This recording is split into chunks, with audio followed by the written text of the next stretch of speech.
Queremos conocer más acerca de los puntos centrales o básicos de la filosofía, del pensamiento, de la teología de San Agustín o del pensamiento agustiniano, como podemos decirle también, como para dar contexto a la formación y al pensamiento del Papa León. Por eso es que hemos convocado a Valeria Secchi, que es doctora en filosofía, profesora e investigadora en la Universidad Católica de Córdoba, a quien ya estamos recibiendo. Valeria, un gusto tenerte aquí en Radio María Argentina. ¿Cómo estás? Hola, un gusto para mí compartir este ratito de la mañana con ustedes. Ahí les cuento que están hablando de educación y yo estoy justo en el recreo, así que estamos en la clase de filosofía antigua ahora con Aristóteles y hemos hecho este corte para conversar sobre Agustín. Bueno, hablabas de la filosofía aristotélica, pero Agustín estaba más cerca del platonismo, podemos decir, si no recuerdo mal de alguna de las clases que tuve allí cuando estudiaba, también algo de esto, ¿verdad? Sí, bueno, justamente Agustín siempre a lo largo de su vida, que es tan variada, ¿no? Podemos pensar que la vida de Agustín son muchas vidas en una vida.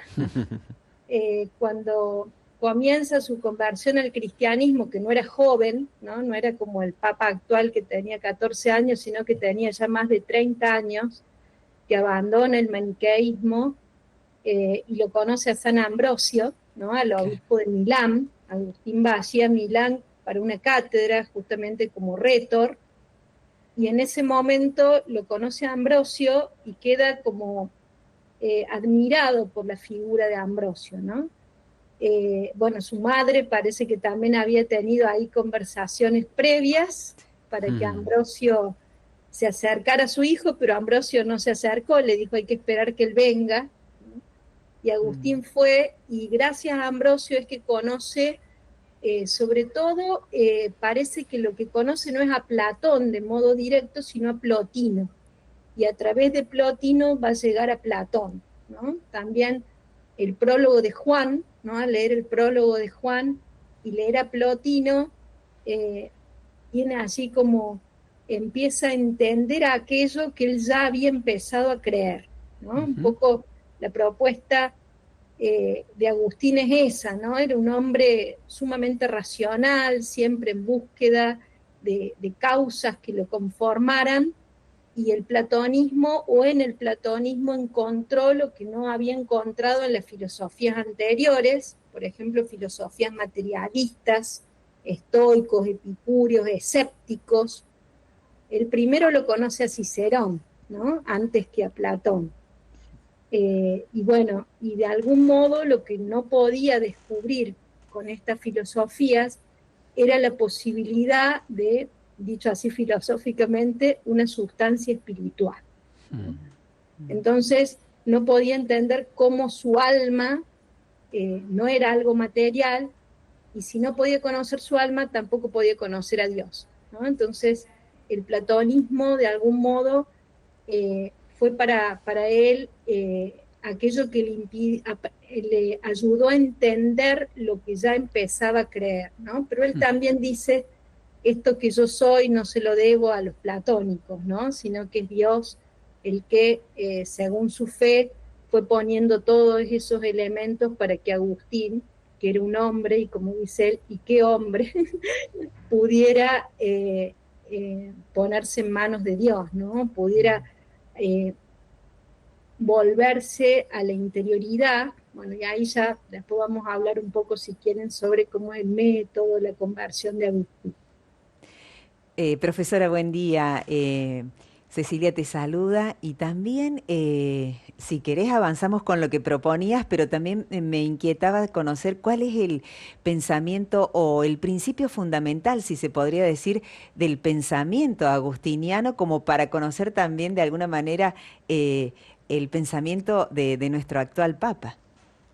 Bueno, los temas, digamos, de interés de Agustín son el alma y Dios, ¿no? Hay un texto muy bonito que son los soliloquios, apenas él se convierte y se pregunta a sí mismo, ¿qué quieres conocer? Y se responde el alma y Dios. ¿Para qué más? ¿No?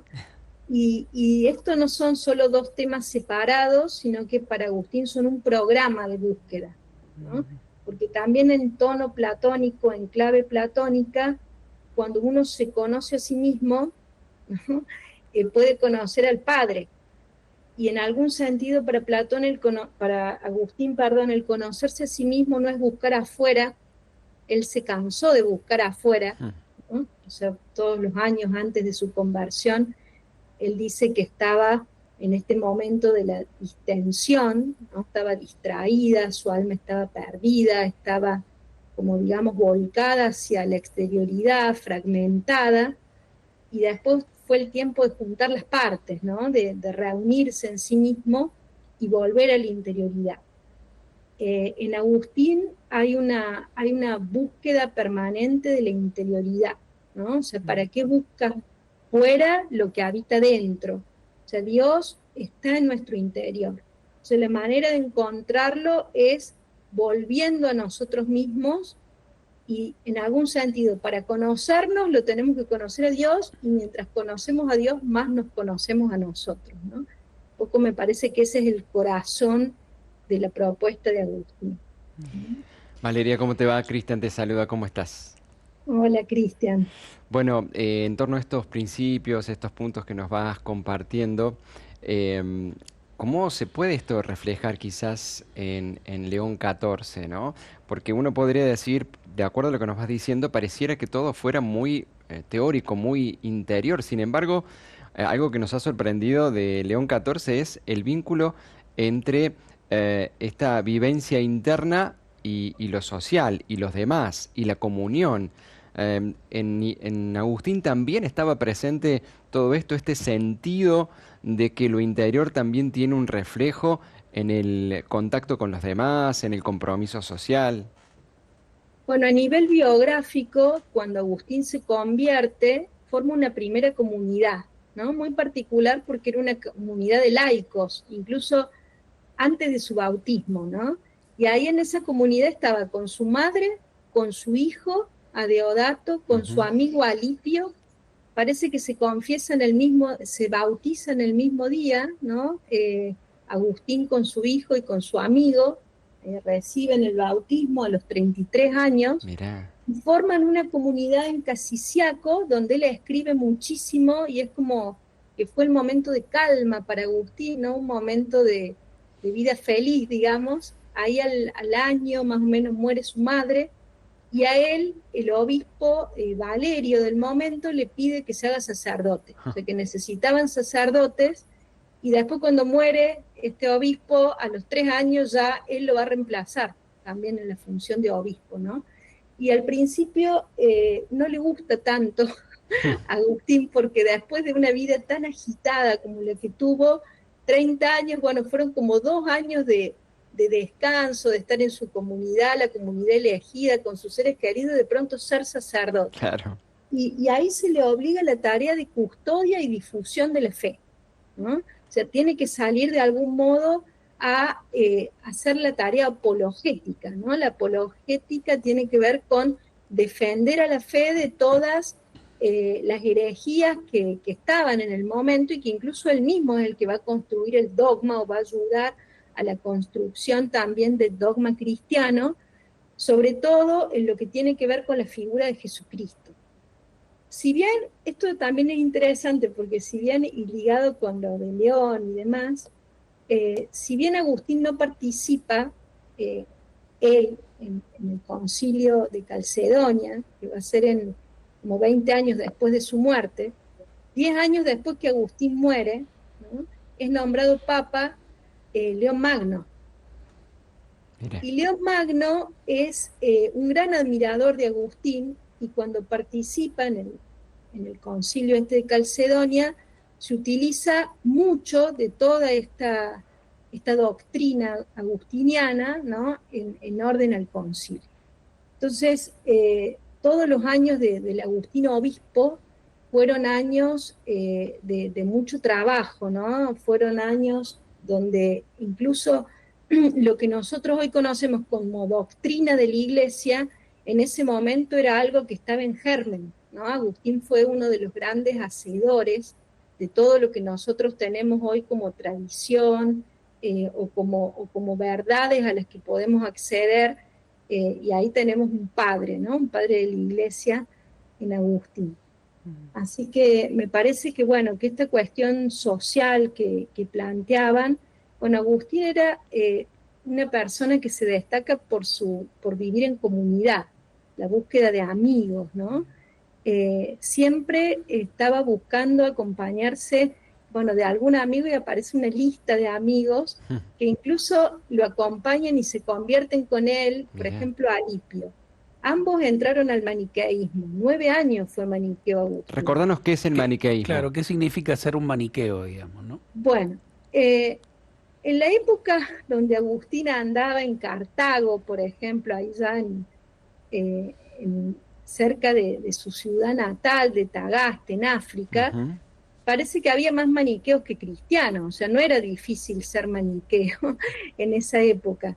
Y los maniqueos creían básicamente en que Dios no era, como pensamos nosotros, un Dios uno, sino que estaba conformado por dos principios opuestos, el principio del bien y el principio del mal, o el principio de la luz y el principio de la noche o de la oscuridad, ¿no? Y fíjense que para los maniqueos la materia era producida por el principio del mal.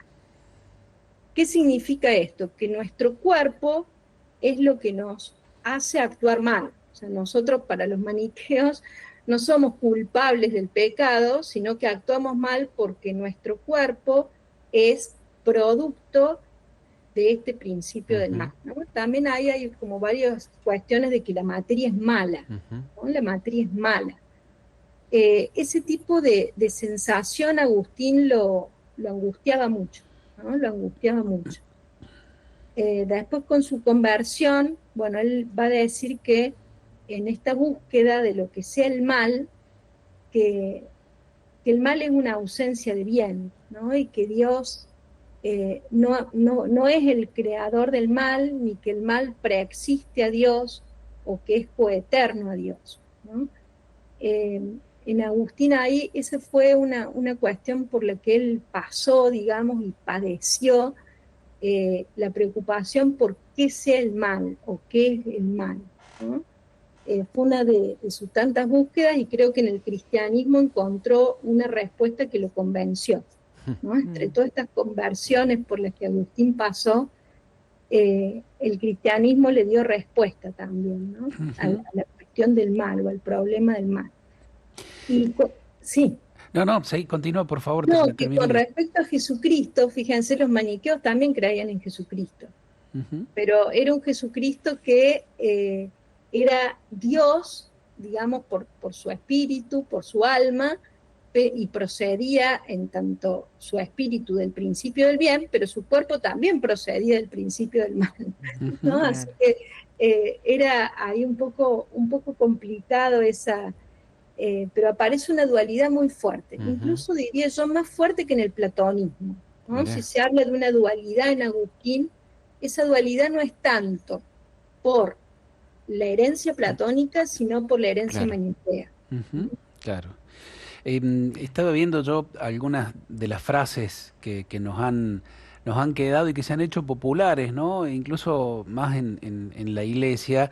Esta que dice, por ejemplo, nos hiciste para ti, Señor, y nuestro corazón esté inquieto hasta que descanse en ti. Eso la escuchamos mucho, ¿no? Como un camino de fe también.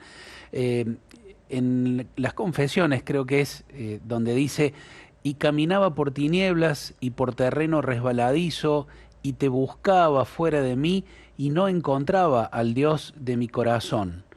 Entonces tú, mi Dios, tratándome con mano suavísima y llena de misericordia, fuiste modelando poco a poco mi corazón. Pensando en estas que están allí en las confesiones, ¿es ese un texto que puede ser asequible, Valeria, a quienes se interesen, por ejemplo, en profundizar un poquito en la filosofía, en el pensamiento, en la fe de San Agustín? Bueno, yo creo que ese es por donde empezar, me parece que es el más apropiado, ¿no? ahí hay que pensar también que Agustín lo escribe con más de 40 años, ya Claro, siendo obispo, claro. ¿no? Y también como en esto que preguntaban recién de lo social, también como una tarea, ¿no? De difusión y demostrar que incluso un gran pecador puede haberse convertido, ¿no? Entonces, la confesión para Agustín, este género de confesión, tiene que ver también con descubrir la misericordia de Dios y no temer de exponerse, porque imagínense un obispo que está contando, como cuenta él, todas las situaciones que padeció, todos los deseos detrás de los cuales fue, ¿no? Todo este primer tiempo que yo les decía, este momento de la distensión del espíritu, donde el alma de Agustín estaba fragmentada en todos los amores que él fue descubriendo y dice que iba detrás de todos. También destaca, bueno, no solo el tema de su interés por las mujeres, parece que tuvo también, fue padre muy joven en una situación no dentro de un matrimonio, a los 18 años, con una relación bueno, que su madre no estaba tan de acuerdo, pero que nunca pudo formalizar a Agustín. Vivía una vida, dice él, marcada por la soberbia, por su orgullo, por querer destacarse como rétor, quería ser abogado en un momento, parece que era de los que más se destacaba. El maniqueísmo también lo puso en un lugar social de importancia para las disputas, o sea, siempre tuvo interés en sobresalir. Dice que le gustaba, nunca quería perder en ningún juego, siempre quería ganar, ¿no? Entonces, eh, en algún sentido, también él en las confesiones dice que necesitaba bajar la cabeza, ¿no? Ujú. Agachar la cerviz, bajar el cuello, para poder ingresar a su propia interioridad, ¿no? En esto él reconoce este Dios amoroso que lo busca, pero dice, tú me buscabas, pero yo estaba perdido, no podía encontrarme a mí mismo, ¿no? Entonces por eso necesitaba encontrarse para encontrarlo a Dios, lo que les decía recién, porque Dios no hay que buscarlo fuera, sino dentro. Profesora, hay algunos mensajitos que también van pidiendo de alguna manera respuesta a ciertas inquietudes. ¿Cuál es la diferencia entre Agustino Recoleto y otros? Y pregunta, ¿son como sectas? No me deja el No, no. nombre aquí, pero bueno, esa es la pregunta. Son congregaciones religiosas, Claro. Claro. Valeria, lo decimos, la Orden de San Agustín es una congregación religiosa a la que pertenece el Papa León, y Agustinos Recoletos es otra congregación que también tiene como eje la teología, la fe, la inspiración en la vida y en las enseñanzas y en la regla de San Agustín, pero es otra congregación distinta. No son Ambas, sectas. no, ambas No, no, son no. Claro, católicas, por supuesto, Sí, ¿no? con Dentro de la iglesia. carismas similares, pero con algún pequeño cambio, ¿no? Ujú. También. seguro. Por aquí pensaba en torno a cómo se puede llegar a plasmar en León XIV todo esto. Podemos esperar entonces, Valeria, una profundidad en la cual el Papa nos invite a descubrir y a maravillarnos de la presencia de Dios en cada uno, y también como lo podemos descubrir a Dios en nuestro interior, también podemos saber que el Señor está en el corazón de cada hermano, ¿no? En esta posibilidad de comunión. Y hay una frase también, ya que Javi acercó esta que me encanta a mí también, que nos ayuda mucho como iglesia, Valeria. Dice San Agustín, en lo esencial, unidad; en lo dudoso o accidental, libertad; y en todo, caridad. Esto también puede marcar un caminito que nos va a ir regalando el León XIV. Bueno, creo que la cuestión de la unidad, ¿no? Eh, en Agustín es fundamental, justamente porque eh, esto del alma dividida en la multiplicidad, él lo dice muchas veces, ¿no? El alma está fragmentada, rota, separada, y también Dios aparece como un médico, ¿no? Mm. Él también dice ahí en las Confesiones 10, tú eres el médico, yo soy el enfermo, ¿no? Y cómo podemos unificar, sanar nuestra alma, restaurarla con la vuelta a la interioridad, ¿no?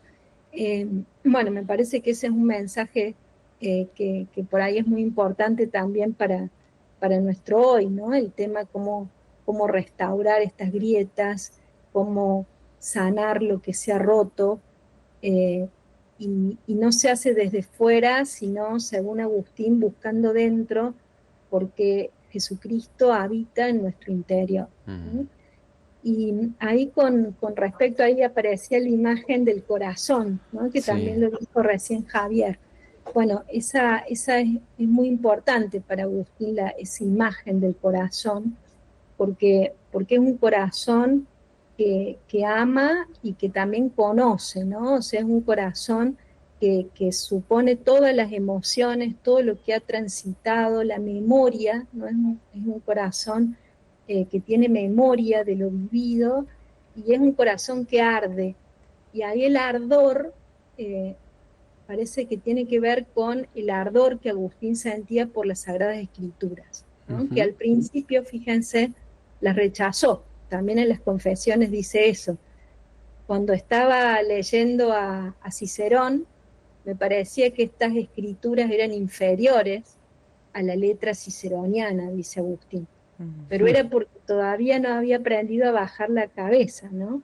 A descubrir, como dice ahí en Confesiones, que las escrituras tienen un humilde pórtico, pero que en su interior son excelsas, ¿no? El sentido literal de la escritura, a Agustín le parecía un mito, le parecía una historia más, pero según él era porque no podía, digamos, con esta soberbia intelectual, descubrir el interior de la escritura, ¿no? Una escritura que es accesible a todos, pero que se reserva, que tiene una reserva, como decía recién Cristian, para aquel que quiere profundizar, ¿no? En su secreto. Eh, Van bueno, llegando, sí. creo que este león, como aquel león magno, también nos llama, o es un modelo, ¿no? De alguien que profundiza en este secreto de la escritura, que es capaz de volver al interior. Parece que los que lo conocen, lo poco que yo he escuchado es que es muy silencioso, ¿no? También a Agustín le llamó mucho la atención el silencio de Ambrosio, ¿no? Dice que esa fue una de las cosas que más le admiró, que Ambrosio leía en silencio, ¿no? Que es un acto que parece que en la Roma de esa época todos leían en voz alta, pero que Ambrosio leía en silencio, y eso le ayudó a pensar en esta posibilidad de profundizar también en el sentido de las escrituras, ¿no? Que es algo Claro. que Agustín creo que destaca, y me parece que el Papa actual, por todas estas resonancias que vamos viendo, también aparece como, Sí. como una referencia. Por aquí nos preguntan, Valeria, ¿qué libro nos recomendás para poder leer y conocer más sobre los agustinianos, sobre Agustín? Si es Agustín, para conocerlo Agustín, yo les diría las confesiones, incluso si por ahí es mucho, capaz que si leen el libro tercero, el séptimo y el décimo, ahí tienen un Bien. paraguas donde van pasando por los distintos momentos de la vida de Agustín, ¿no? Este momento de dispersión, después el momento de vuelta al interior, y el momento que no es solo volver al interior, sino que desde el interior se extiende a Dios, Eso. ¿no? Pero fíjense que no se extiende a Agustín en virtud de sus méritos, sino que es extendido, dice él. Mira. Entonces es Dios el que, una vez que, digamos, se da el consentimiento, por decirlo con términos más contemporáneos, Dios nos toma y nos eleva, ¿no? Mira qué No en lindo. virtud de lo que nosotros podemos, sino en virtud de su gracia.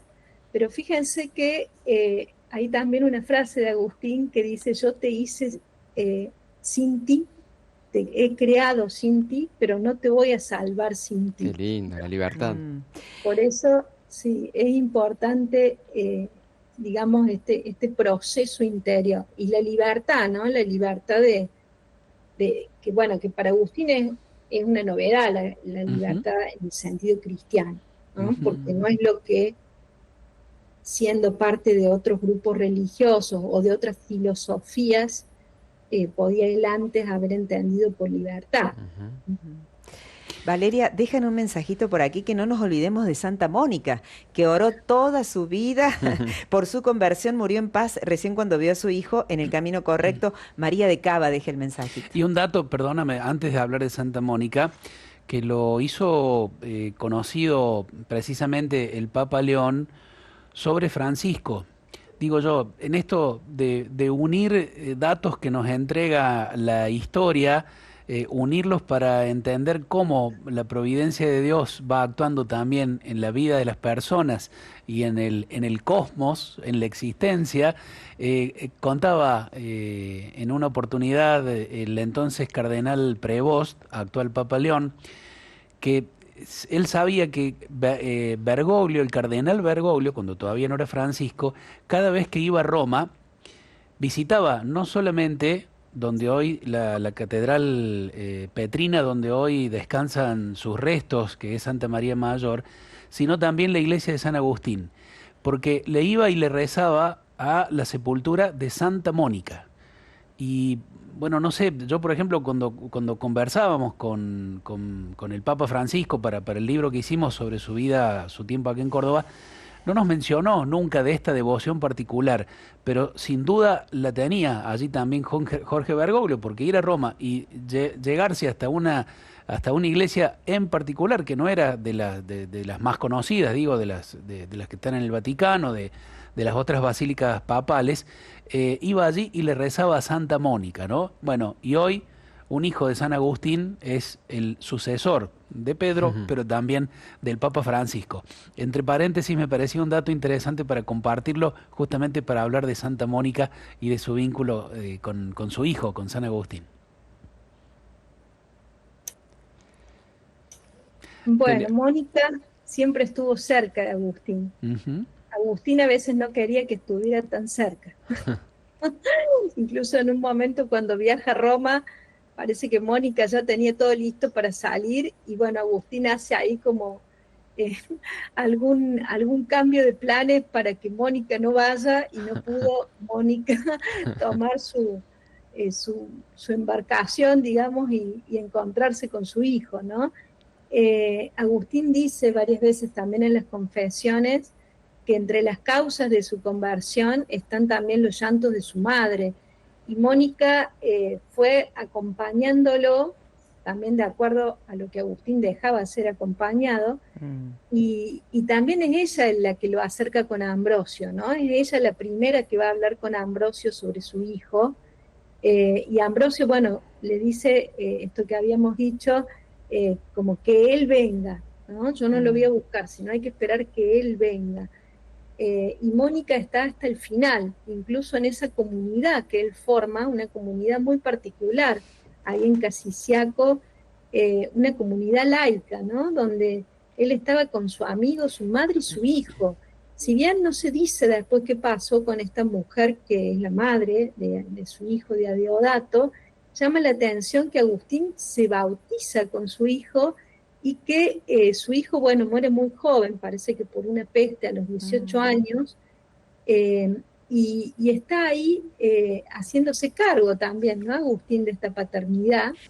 No es que lo abandonó al hijo, sino que el hijo seguía con él, con su madre, y Mónica muere también al poquito tiempo, ¿no? Antes que fuese sacerdote, pero sí después de haber sido bautizado, ¿no? Uno dice, bueno, por lo menos Mónica, que lloró tanto, tuvo, creo, el premio de compartir esos años con su hijo, con un hijo que se convirtió y al que pudo acompañar siempre, ¿no? Desde lo más cercano, desde lo más lejos, pero siempre por lo que se cuenta con la oración, con una presencia que no quita el sufrimiento, pero que, bueno, tuvo la suerte Mónica de ver la conversión de su hijo, ¿no? De que pudo salir del maniqueísmo, que parece que es algo que ella lo sufría mucho, ¿no? La participación en el maniqueísmo, que tuvo 9 años, Agustín. Tanto que rezó Santa Mónica fue escuchada finalmente, ¿no? Preguntan sobre algún libro de Santa Mónica. No sé si conoces, profesora, algún libro. No, de Santa Mónica no, ahí no les podría ayudar. Cualquier cosa después busco y les mando por escrito Bien. alguna referencia. Sí, las mismas que da Agustín, ¿no? Claro. Porque Agustín también habla mucho de su madre, sobre todo en las confesiones, ¿no? Que Claro. está toda esta biografía en el libro tercero, bueno, ahí pueden encontrar, en el libro segundo también, muchos, eh, digamos, cómo él cuenta acerca de quién era su madre, de cómo su madre estaba siempre presente, cómo también quería que saliera de esta relación informal, Claro. el sentido de dolor porque no había podido, digamos, casarse con la Claro. madre de su hijo. Bueno, todas esas cuestiones el mismo Agustín en Confesión las relata de primera mano, ¿no? Así que por ahí me parece que Bien. Está podría bien, ser por camino. está Bien, bien. por aquí algunos mensajes en el canal de YouTube. Cristian Simondi, felicitaciones a Radio María y un beso a Valeria Secchi. Marcela nos dice los capítulos, mencionaste el 3, el 7 y el 10, si no me equivoco, de Confesiones, nos pregunta por eso. Y por último, alguna referencia sobre el libro de San Agustín de la Ciudad de Dios. Ah, bueno. Bueno, ahí lo último que digo por la pregunta de los 3 capítulos, el 10º sin duda es el más bello, donde Agustín no solo fue un buscador, sino también fue un gran escritor, ¿no? La pluma de Agustín tiene un estilo y una belleza que atrapa y lleva a que no solo el creyente se acerque a estos textos, sino que, bueno, sean estudiados en distintos lugares. Ahí en el 10º es donde está ese pasaje tan hermoso, donde le dice a Dios, tarde te amé, Amén, hermosura sí, siempre antigua y siempre hermoso. nueva, ¿no? Eso está ahí en el 10º. Y relacionado también con el corazón y el amor, la búsqueda de la belleza en Agustín, ¿no? Que es una búsqueda permanente. Parece que le gustaba ir mucho al teatro, dice él, Ujú. y eso después quiso sacarse un poco esos gustos, que él no los ve como, o los veía como una especie de, también de búsqueda del placer, pero la belleza que podía descubrir en las criaturas y que a veces lo distraía, lo perdía, la va, digamos, a descubrir en este Dios que es belleza, ¿no? Que es Qué hermosura, bueno. y este dolor por haberlo amado tarde, como dice él, ¿no? De un modo muy Ujú. poético y, bueno, precioso todo ese libro 10, así que les digo que Buenísimo. vayan por ahí. Y después el tema de la ciudad de Dios, sin duda es una de las grandes obras de Agustín, que le llevó muchos años para escribirla, y que la escribe después del incendio de Roma por parte de Alarico, ¿no? Ujú. Entonces, ¿qué es lo que va a decir Agustín ahí? Por más que Roma se haya quemado y hayan estado nuestros mártires ahí, pensemos Pedro y Pablo, y que aquellos que no estaban de acuerdo con que el cristianismo sea religión oficial del imperio, decían, bueno, Roma se ha quemado, tenemos que volver a nuestras prácticas paganas, ¿no? Entonces Agustín tiene que defender eso, o sea, como si Dios está, se quemó Roma, ¿no? Claro. Entonces, lo que dice Agustín ahí, dice, Roma ya ha ardido y puede arder 1000 veces, ¿no? Pero Roma es una ciudad terrestre, ¿no? La ciudad de Dios es otra, Claro. ¿no? O sea, Bien. Dios no está en Roma, aunque ahí esté la sede, Dios está en todos los lugares y Dios está eh, en nuestro interior, ¿no? Porque en definitiva la ciudad celeste no se da en un más allá, pero ¿dónde la encontramos? En la interioridad de cada Bien, hombre y de cada bien. mujer. Valeria, te agradecemos muchísimo por esta filosofía y esta teología de rodillas, para acercarnos también los frutos enormes del Espíritu Santo en la vida de las personas, en este caso de San Agustín, y le pedimos precisamente con vos que interceda este enorme, este gran santo, este padre de la Iglesia, por el pontificado de León, para que dé también frutos de misericordia, de cercanía, de belleza, de verdad, de todo lo bueno que buscamos en Jesús. Un abrazo grande, Un Valeria, cariño, gracias. gracias. Gracias. Bueno, muchas gracias a cada uno de ustedes y a todos los oyentes también que se han interesado. Bueno, les agradezco muchísimo el contacto. Gracias, Gracias. gracias a Saludos. vos.